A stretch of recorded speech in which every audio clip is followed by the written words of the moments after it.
प्यारे साथी नमस्कार। आप सभी का बहुत बहुत स्वागत है। पर्यावरण के इम्पोर्टेंट 100 पॉइंट आपसे डिस्कस करने जा रहा हूं, जो परीक्षा की दृष्टिकोण से महा महत्वपूर्ण है। यदि आपसे पूछा है कि वर्षा की मात्रा किस पर निर्भर करती है, तो ये वायुमंडल की नमी पर निर्भर करती है कि पर्यावरणीय सुरक्षा से संबंधित नहीं है।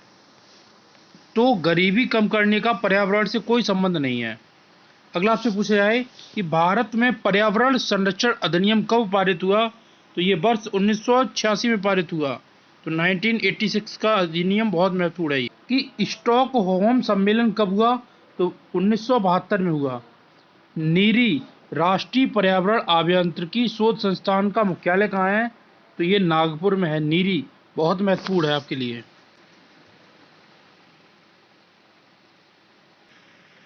आपसे पूछ सकता है कि पृथ्वी शिखर सम्मेलन का आयोजन कहाँ पर हुआ, तो आपका रियो में है।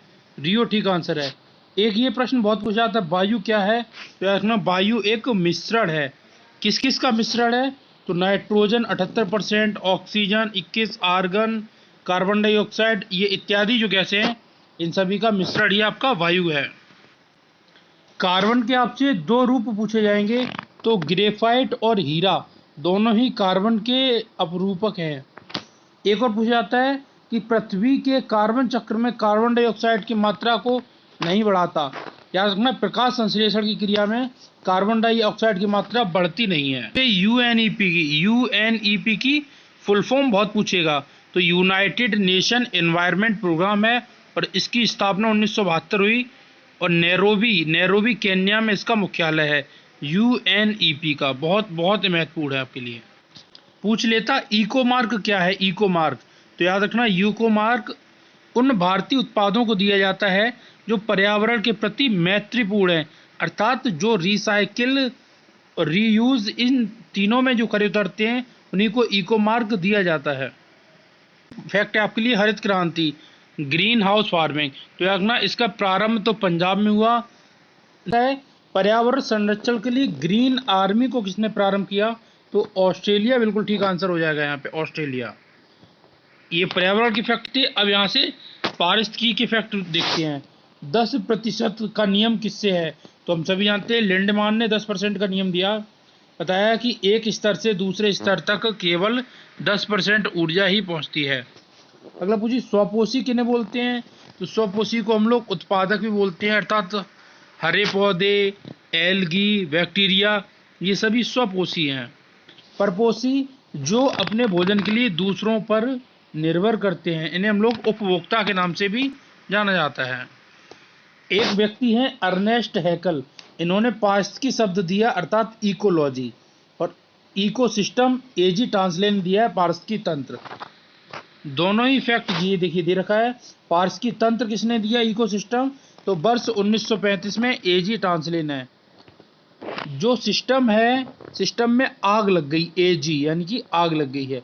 पारिस्थितिकी तंत्र एजी ट्रांसले, और पूछा है पारिस्थितिकी तो इकोलॉजी अर्नेस्ट हैकल ने। दोनों ही नाम महा महत्वपूर्ण है। अगला फैक्ट देखिए, समुद्री जल में सर्वाधिक व्यापक क्या है, तो हम सभी जानते हैं सोडियम क्लोराइड है, जो नमक इसी से तो बनता है आपका। पारिस्थितिकी तंत्र में उच्चतम पोषण स्तर का स्थान किसे प्राप्त है, तो ये ओमनीवोरस अर्थात सर्वाहारी को है। कुत्ता आएगा सर्वाहारी में, बंदर आता है, भालू आता है, मनुष्य, ये सभी सर्वाहारी के एग्जाम्पल हैं, अर्थात ओमनीवोरस के एग्जाम्पल हैं आपके। पूछा है खाद्य श्रृंखला में मानव का क्या स्थान है, तो मानव को प्राथमिक और द्वितीय दोनों उपभोक्ताओं की श्रेणी में रखा गया है। जब साग सब्जियों का सेवन करेगा तो मनुष्य प्राथमिक उपभोक्ता है, और जब मांस भक्षी करेगा तो वह द्वितीय उपभोक्ता है। पारिस्थितिकी तंत्र में जैविक घटक में उत्पादक घटक क्या है, तो पौधे, एल्गी और कुछ बैक्टीरिया। बहुत महत्वपूर्ण है, याद रखना इन बातों को। एक बताया गया कि घास को टिड्डे ने खाया, उसे मेढक ने, और मेढक को सर्प ने। तो घास यहाँ पे उत्पादक हो गई, टिड्डा प्राथमिक उपभोक्ता है, ये द्वितीय है, और सर्प तृतीय उपभोक्ता है। इसके बाद आते हैं अपघटक, जैसे सर्प की मृत्यु हो जाती है, उसे सड़ा गलाकर मिट्टी में जो विलीन करते हैं वो बोले जाते हैं आपके अपघटक। जैसे कवक हो गए, शैवाल हो गए, ये अपघटक का कार्य करते हैं। देखिए बाहर के पिरामिड की बात की जा रही है कि कब सीधा होगा कब उल्टा। तो एक फैक्ट देखिए कि जीव बाहर का जो पिरामिड है ये जब तालाब में पहुंचेगा तो उल्टा हो जाएगा, और जब ये स्थल में रहेगा, स्थल में देखना, स्थल में, तो फिर ये कैसा रहेगा, सीधा। और ऊर्जा का पिरामिड हमेशा सीधा होता है। एक पौधा जिसे पारस्की तंत्र का दुश्मन कहा गया, शत्रु कहा गया, वो है यूकेलिप्टिस। कौन सा? यूकेलिप्टिस का जो पौधा है ये पारस्की तंत्र का मित्र नहीं है, इसे शत्रु बोला गया है। एक है डीडीटी, डाइक्लोरो डाइफेनाइल ट्राइक्लोरोइथेन। ये किस प्रकार का प्रदूषक है? तो ये जैव अनिम्नीकरण अर्थात नॉन बायोडिग्रेडेबल, अर्थात ये आसानी से विलीन नहीं होता है, मिट्टी में मिलता नहीं है। एक और पूछा जाएगा, वृक्ष जो पर्यावरणीय संकट माना जाता है वो है आपका यूकेलिप्टिस। यूकेलिप्टिस दुश्मन है अपना। आपसे पूछ लिया जाए कि सर्वाधिक स्थायी पारस्की तंत्र कौन सा है, तो महासागर। और सबसे स्थायी पारस्की तंत्र कौन सा है, तो समुद्र। एक इकोटोन बहुत पूछा जाता है, तो दो भिन्न समुदायों के बीच का जो संक्रांति क्षेत्र है वो क्या कहलाता है आपका, इकोटोन कहलाता है, इकोटोन। हमसे कई बार पारस्की तंत्र का जो उत्पादकता का क्रम है ये घटता हुआ पूछ लेता है, तो याद रखना सबसे पहले मैंग्रोव, उसके बाद घास स्थल, झील, और सबसे अंतिम में महासागर। ये इनका घटता हुआ क्रम है, बहुत महत्वपूर्ण है। परीक्षा में कई बार सीधा डायरेक्ट यहाँ से प्रश्न आता है। एक शब्द आपसे पूछा जाएगा, गहन पारस्की, ये शब्द किसने दिया, तो अर्नीज नेस ने दिया है। अर्नीज नेस ने डीप इकोलॉजी अर्थात गहन पारस्की ये शब्द दिया है अर्नीस नीस के द्वारा। पूछा जाएगा भारतीय वन जीव संरक्षण अधिनियम कब का है, तो 1972 का है। और पर्यावरण अधिनियम कब का है, तो ये 1986 का है। वन संरक्षण अधिनियम लागू कब से हुआ, तो ये 1980 से हुआ। देखिए भारतीय वन्य जीव आ जाए तो 72, और वन संरक्षण आ जाए तो 80, और पर्यावरण शब्द आ जाए तो 1986। ये तीनों ही अधिनियम बहुत महत्वपूर्ण हैं। देखिए अगर किसी जल निकाय में हमसे घनत्व प्रवणता को पूछा जाए तो वो पिक्नोक्लाइन दर्शाते हैं, और उसी जल निकाय में लवणता को पूछा जाए तो हेलोक्लाइन दर्शाते हैं, और उसी में गहराई की बात की जाए तो थर्मोक्लाइन, थर्मो गहराई के लिए, हेलो लवणता के लिए, और पिक्नोक्लाइन घनत्व के लिए। घनत्व पिक्नो, बहुत तीनों ही फैक्ट बहुत इंपॉर्टेंट हैं। हमसे अक्सर पूछा जाएगा कि संयुक्त राष्ट्र संघ द्वारा जैव विविधता दिवस कब मनाते हैं, तो ये दिवस आपका 22 मई को मनाया जाता है। 22 मार्च विश्व जल दिवस, और 22 मई को जैव विविधता दिवस। बहुत बहुत महत्वपूर्ण है ये भी आपका जैव विविधता वर्ष। हमसे पूछा जा रहा है कि भारत में जैव विविधता अर्थात हॉटस्पॉट कहाँ पर हैं, ताप स्थल। तो देखिए याद रखिए भारत में अगर बात की जाए हॉटस्पॉट की जैव विविधता के लिए, तो दो क्षेत्र बहुत महत्वपूर्ण हैं। एक आपका हिमालय का, और दूसरा क्षेत्र है आपका जो पश्चिमी घाट है, अर्थात एक तो ये पश्चिमी घाट हो गया, और दूसरा ये आपका हिमालय का क्षेत्र हो गया, जो पूर्वी हिमालय का क्षेत्र है। ये दोनों ही जैव विविधता के लिए बहुत हॉट स्पॉट बताए जाते हैं, बहुत बहुत महत्वपूर्ण है। यहीं पर आपको एक फैक्ट ये भी झूम खेती के बारे में पढ़ने को मिलेगा। झूम खेती को हम लोग स्थानांतरित खेती के नाम से जानते हैं। एक पॉइंट आपसे पूछ लिया गया कि जो हॉट स्पॉट शब्द है ये शब्द 1988 में किसने दिया, तो नॉर्मन मायर्स के द्वारा हॉट स्पॉट शब्द दिया गया है। हॉट स्पॉट शब्द नॉर्मन मायर्स के द्वारा दिया गया है। हॉट स्पॉट नॉर्मन मायर। नॉर्मल जो लोग नॉर्मल देखिए, हॉट मतलब गर्म, और जो गर्म होगा वो क्या नॉर्मल होगा, नॉर्मल नहीं होगा। तो आप इस प्रकार से इसे लर्न भी कर सकते हैं कि जो गर्म होगा वो नॉर्मल नहीं होगा। साथियों एक फैक्ट यहाँ से आपको देखने को मिलेगा, जो फैक्ट है आपका रेड डाटा बुक के लिए। किसके? कि रेड डाटा बुक क्या है, इसे कौन जारी करता है। देखिए रेड डाटा बुक तो एक संस्था है IUCN। IUCN क्या करती है कि जो पौधे या पशु पक्षी, जो पौधे या पशु पक्षी या तो विलुप्त हो चुके हैं या विलुप्ति की कगार पर खड़े हैं, उन्हें एक बुक में अंकित करती है। उन्हीं को रेड डाटा बुक के नाम से जाने जाते हैं। साथियों, हमने प्रयास किया है कि इसी मात्र एक वीडियो में आपका पूरा पर्यावरण कवर करा दिया जाए। चैनल पर नए हो तो आप चैनल को सब्सक्राइब जरूर कर सकते हैं। अगला पॉइंट देखिए, जो परीक्षा के लिए बहुत महत्वपूर्ण है। वह कौन सा स्थान है जिसे वनस्पति शास्त्रियों का स्वर्ग माना जाता है? तो याद रखना, वो जम्मू कश्मीर नहीं, आपका सिक्किम है।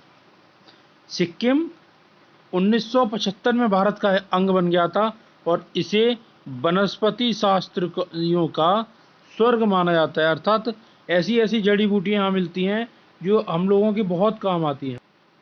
ये डेफिनेशन बहुत इम्पोर्टेंट है, कई बार पूछी गई है कि किसी निश्चित भौगोलिक क्षेत्र में पाए जाने वाले जीव और जीवों की संख्या और उनकी विविधता को क्या कहते हैं? तो इस विविधता से आंकना, उसे हम जैव विविधता के नाम से जाना जाता है।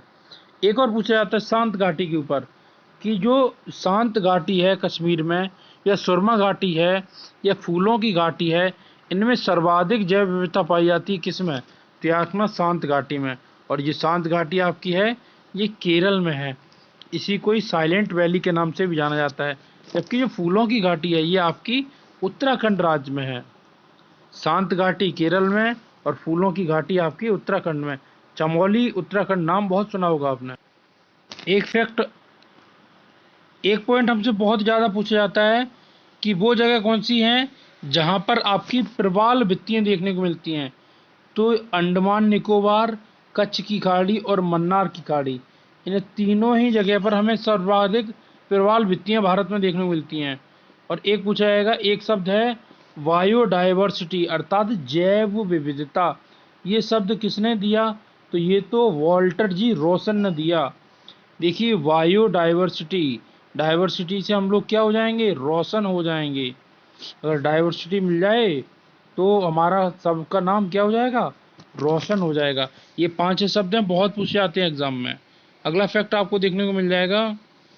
देखिए, पारस्की तंत्र क्या है, कैसा तंत्र है? तो याद रखना, पारस्की तंत्र एक गतिकी तंत्र है, स्थिर नहीं है। इसमें ज़्यादा से ज़्यादा गति होती रहती है, तो ये एक आपका गतिक तंत्र हो जाएगा। पारस्की तंत्र एक गतिक तंत्र है। देखिए, एक जीव बहुत प्रसिद्ध है जिसे बोलेंगे हम लोग ड्यूगोंग।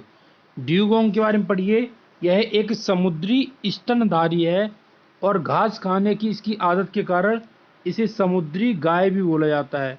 बहुत महत्वपूर्ण है, पूछेगा समुद्री गाय किसे बोलते हैं? तो ये ड्यूगोंग को बोलते हैं। और ड्यूगोंग एक शाकाहारी है। कैसा है? मांसाहारी नहीं है, शाकाहारी है, क्योंकि यह घास खाता है। जलीय तथा शुष्क स्थलीय पारिस्थितिकी तंत्र के बीच के क्षेत्र को क्या कहते हैं? तो इसे आर्द्र भू क्षेत्र कहते हैं। और ये सर्वाधिक भारत के राज्य गुजरात में है। आर्द्र भू क्षेत्र किस राज्य में है? तो याद रखना, सबसे ज़्यादा ये गुजरात में आपको देखने को मिल जाएगा, आर्द्र भू क्षेत्र। एक डेफिनेशन बहुत इंपॉर्टेंट है, पूछा जाएगा, ग्रीन हाउस इफेक्ट क्या है? तो जिसमें वायुमंडलीय कार्बन डाइऑक्साइड द्वारा इंफ्रारेड विकिरण शोषित कर लिए जाने से वायुमंडल का तापमान बढ़ता है। तो सबसे प्रमुख गैस है वो है आपकी carbon dioxide green house effect में। याद रखना इस फैक्ट को भी। अगला पॉइंट आपको दिया जा रहा है कि क्योटो प्रोटोकॉल का संबंध किससे है? क्योटो प्रोटोकॉल, तो याद रखना है जलवायु परिवर्तन से इसका संबंध है। ग्रीन हाउस गैसों की संकल्पना किसने दी? तो जोसेफ फॉरियर ने। जोसेफ होगा वो फॉर फ्यूचर के लिए प्लानिंग करेगा कि ग्रीन हाउस गैसेस को कैसे हम लोग मेंटेन कर सकते हैं।